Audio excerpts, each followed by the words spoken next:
Halo lovers, kembali lagi bersama aku Edwin dalam Dermatologi untuk minggu ini. Seperti biasanya nih, kita ditemani oleh Bu Eva. Mana? Hai, halo Adlin, apa kabar? Saya ada di Halo Bu sini. Eva. Ketemu lagi, udah lama nggak ketemuan ya. Iya nih, apalagi situasi sekarang nih ya Bu, Corona Iya, stay susah at home di gitu ya. mana. Iya, gimana Adlin sekarang ngapain aja nih kegiatannya di rumah aja? Kegiatannya di rumah ya, kalau nggak belajar kan ya tetap kuliah Bu. Terus juga main sama sepupu, sama belajar hobi baru, mungkin biar produktif. Jadi hiburan aja. Iya, oke. Ibu gimana di rumah? Ya, biasa kita coba untuk menikmati situasi sekarang dengan tetap di rumah aja, nggak kemana-mana. Makanya mungkin hari ini settingnya akan agak kelihatan beda ya dibanding episode yang sebelumnya. Karena apa, Edwin? Iya nih, betul banget, settingannya berbeda karena kita masing-masing stay at home. Jadinya kita supaya tetap bisa menampilkan kepada penonton semuanya nih konten yang bisa tetap ditonton. Akhirnya kita syuting dengan setnya seperti ini. Di rumah masing-masing ya. Di rumah masing-masing tentunya. Gitu. Jadi kita mau ngomongin apa nih sekarang hari ini, Edwin? Kira-kira enaknya ya, yang sesuai dengan situasi kita saat ini. Nah, kali ini nih kita akan ngomongin tentang virus corona dan drama yang memprediksi corona. Oh, seru ya. Seru banget sih Bu. Nah, selama corona ini nih tiba-tiba di berita jadi viral lagi drama yang udah keluar 2 tahunan, mungkin udah lebih dari 2 tahun kali ya. Series Behind Me dia muncul lagi, bahkan udah masuk berita dengan judul telah memprediksi corona nih. Jadi gimana? Oke, jadi sebetulnya kalau kita lihat koran-koran di Korea gitu ya, terus kita lihat berita-berita di websitenya yang Korea, itu banyak banget sih memang yang kalau kita cari corona terus drama gitu, atau corona dan film, itu banyak banget muncul artikel-artikel terkait gitu. Jadi sebetulnya bukan cuma film atau drama Korea aja, drama atau film asing kayak ya, terus juga Everest dan banyak lagi tuh, banyak sih dibahas juga oleh orang Korea. Mereka jadi penasaran, tuh film udah lama tapi kok kayaknya mirip banget dengan situasi sekarang gitu. Apa benar sudah bisa memprediksi gitu film dan drama itu gitu. Nah, cuma karena kita kan tagline-nya adalah drakor, jadi kita akan fokus ke dalam film atau drama Korea aja. Ya, yang pertama sih sebetulnya yang paling agak mirip gitu ya, kita lihat itu ada di dalam Terios Behind Me gitu ya. Nah, di sini ini terutama di episode ke-10 gitu ya. Episode ke-10, kalau ini film sih sebetulnya ya. Jadi di Terios Behind Me ini di episode ke-10 ini kita bisa lihat gimana orang Korea, seorang dokter gitu yang menjelaskan ada disebut keluar kata corona di situ. 자세한 건 좀 더 조사를 해봐야겠지만 변종된 코로나 바이러스입니다. 코로나면 혹시 메르스? Dan memang dijelaskan jengsangnya gitu, terus ciri-cirinya itu mirip dengan corona yang sekarang. Cuma kita harus tahu kalau corona itu kan memang bukan cuma corona yang sekarang aja. Corona itu kan sejenis virus yang ada dan dia terus berkembang gitu ya, berevolusi, bermutasi, dan yang terbaru itu yang 19 ini makanya namanya COVID-19 karena ditemukan di tahun 2019 gitu. Nah, kita kembali ke soal apakah benar film itu bisa memprediksi. Sebetulnya kalau kita lihat film atau drama itu kan sama ya dengan narasi. Kalau di dalam bahasa Korea itu mereka menyebutnya itu naratif. Kenapa? Jadi memang dia itu pasti menceritakan sesuatu yang dilihat, yang didengar, yang dialami oleh si penulisnya itu. Jadi dia melihat satu isu nih, wah ini kayaknya seru buat diangkat gitu. Nah, termasuk salah satunya soal wabah. Jadi wabah itu kan ujungnya adalah ketakutan gitu ya. Ujungnya adalah bagaimana masyarakat menyikapi situasi yang saat kita nggak pernah tahu itu sesuatu yang asing. Ini wabah ini nggak flu aja sampai sekarang kan sebetulnya belum ketemu kan vaksinnya gitu.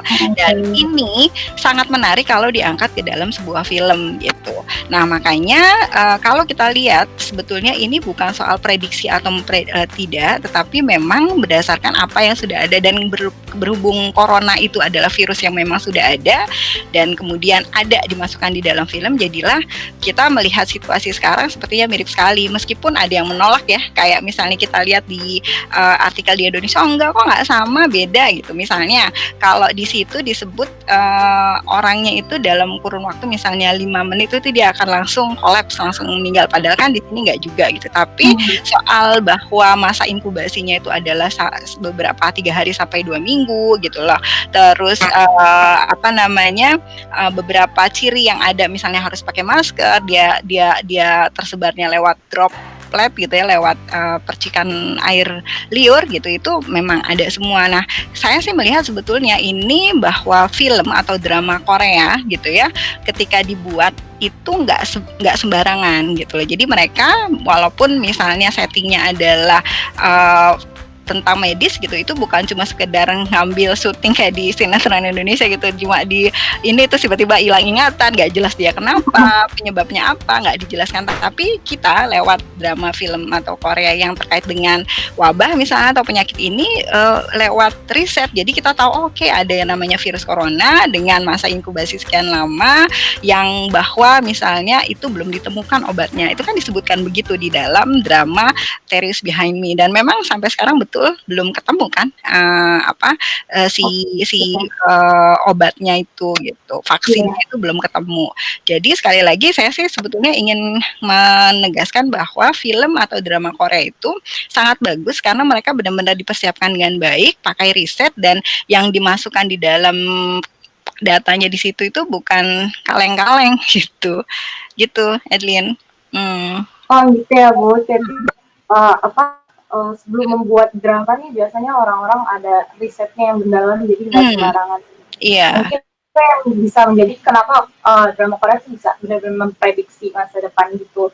Tapi selain dari riset ini, apakah benar kayak penulis dari naskah drama yang Korea itu kayak punya sesuatu yang bisa bikin mereka buat cerita yang benar-benar memprediksi gitu?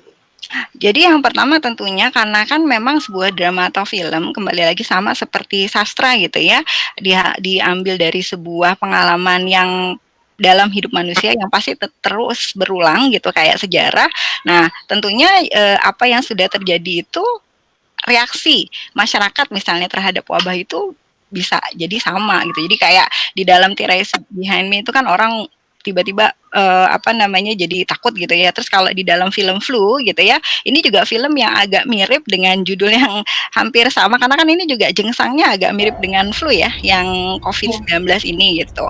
Dari batuk, meriang gitu. Terus ya mirip seperti orang yang flu, dan di dalam film Flu ini juga sama sih kelihatan gimana masyarakat panik gitu ya, terus kemudian ditutup gitu, diisolasi daerahnya, Bundang itu diisolasi, terus bagaimana pemerintah berusaha untuk mengatasi permasalahan yang ada di situ, dan juga misalnya ada dari orang dari luar gitu, dari luar negeri yang coba untuk kasih pendapat, menilai bagaimana negara atau tempat tersebut itu mengatasi wabah tersebut gitu. Jadi sekali lagi si film ini tentunya bukan cuma sekedar dari data medisnya juga, tetapi bagaimana masyarakat bersikap, bereaksi terhadap wabah itu juga diperlihatkan dengan sangat baik. Jadi nggak ada yang terlalu lebay banget, yang tentu pasti ada yang namanya penambahan-penambahan atau sesuatu yang agak dihiperbolain gitu ya, tapi tetap masih dalam kerangka yang masuk akal, nggak terlalu yang berada di awang-awang gitu. Jadi ya saya melihatnya itu memang dua film ini ya, Flu dan Theories Behind Me, begitu saya lihat lagi, wah ternyata memang kita nonton drama itu bukan cuma nonton aja, kita bisa belajar sesuatu juga di sana gitu. Iya, jadi drama-drama ini memang bikinnya nggak sembarangan, mereka juga tetap berkaca dari reaksi yang udah pernah ada gitu ya dalam masyarakat. Meskipun situasinya beda-beda, tapi kira-kira reaksi masyarakat bakalan sama ya kalau misalkan ada Karena kan sesuatu ini yang kan urgent atau yang kritikal gitu ya.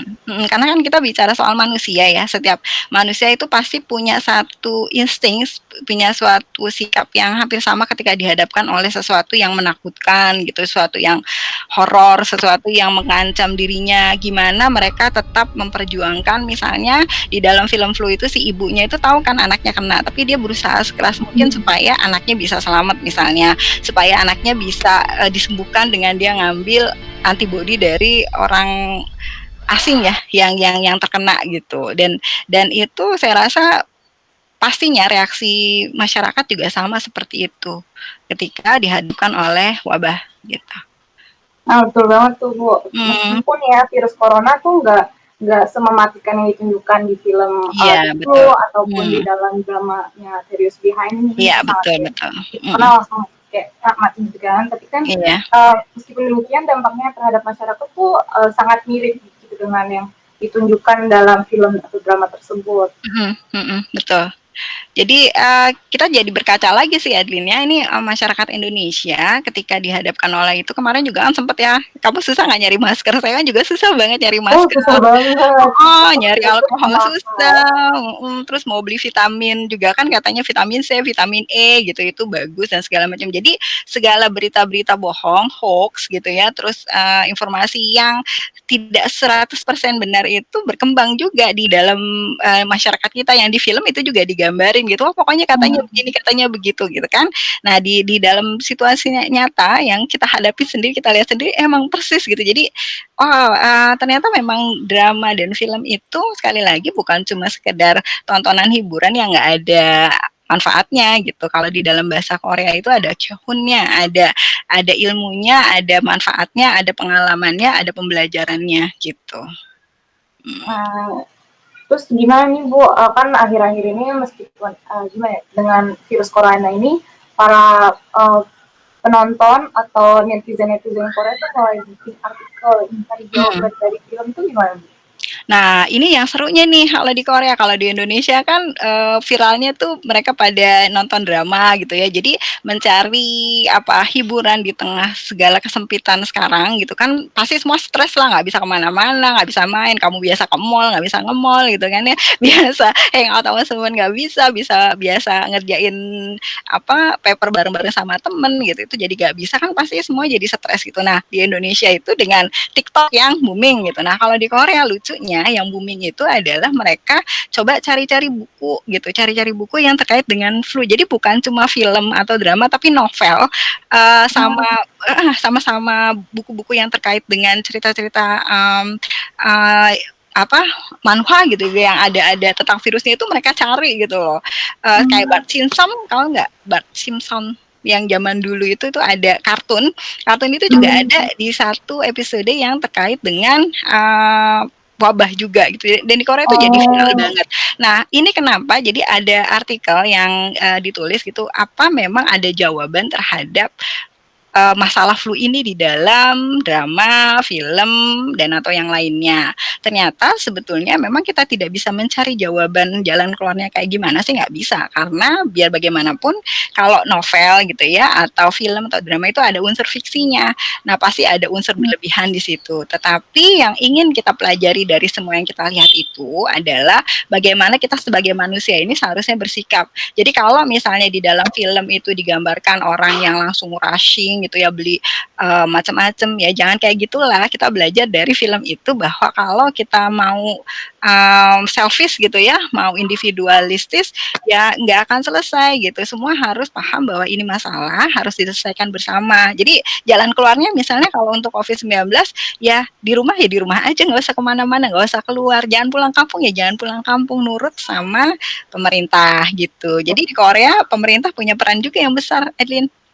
Oh gitu ya Bu. Jadi meskipun mereka mencari jawaban dari buku-buku dan jawaban itu nggak mungkin ada karena mau bagaimanapun film ini kan dibuat dari fiksi ya. Jadi ada unsur yang nggak benerannya mungkin tiba-tiba ada vaksin muncul dari orang Iya, yang dari orang atau kayak gitu ya. iya. Jadi mungkin kita bisa Jadi melihat ada miracle uh, ya kalau di ya dalam jalan keluarnya kayaknya gampang, tapi kan dalam kenyataan nggak begitu.